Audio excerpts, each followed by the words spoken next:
I'm going to take a look inside this key for a BMW Mini R53 and I'll go replace the battery and also see what else is in there. So there's a little lip just on the back here underneath here where you can get a screwdriver in. And just push the screwdriver in, it should lift the back. They're quite tight.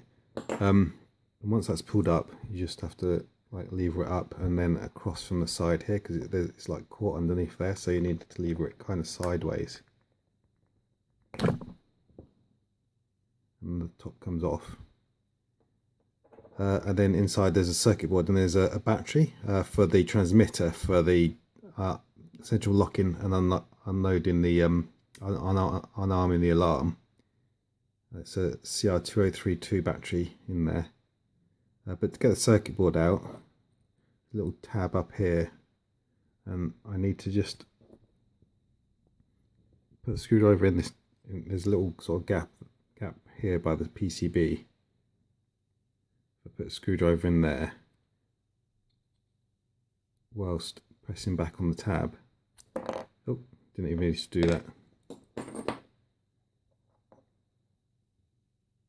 Okay, so there's one other thing in this case, and that's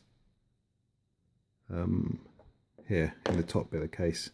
There's a transponder, and in next to the ignition there's a coil, and it picks up the identification on the transponder. Now the transponder doesn't use the battery at all.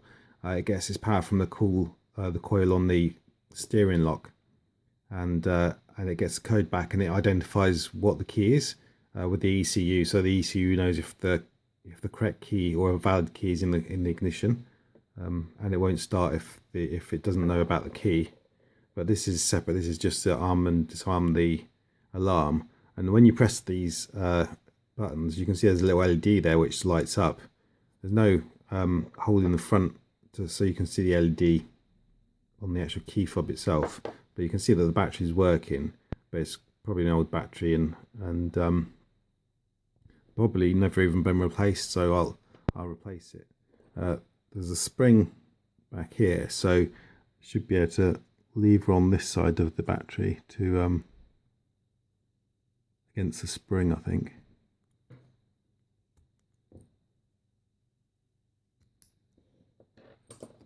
And then just place the new battery in.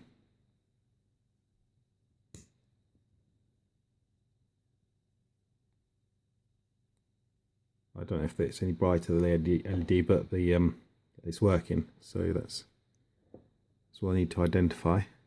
And then goes back in, the PCB goes back in here, so battery side up, and then the little cutouts for the tabs next to each other. It should clip in.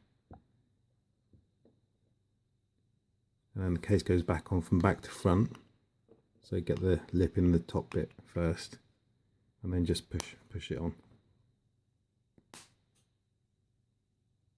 And that's it. So now battery should be replaced in this key.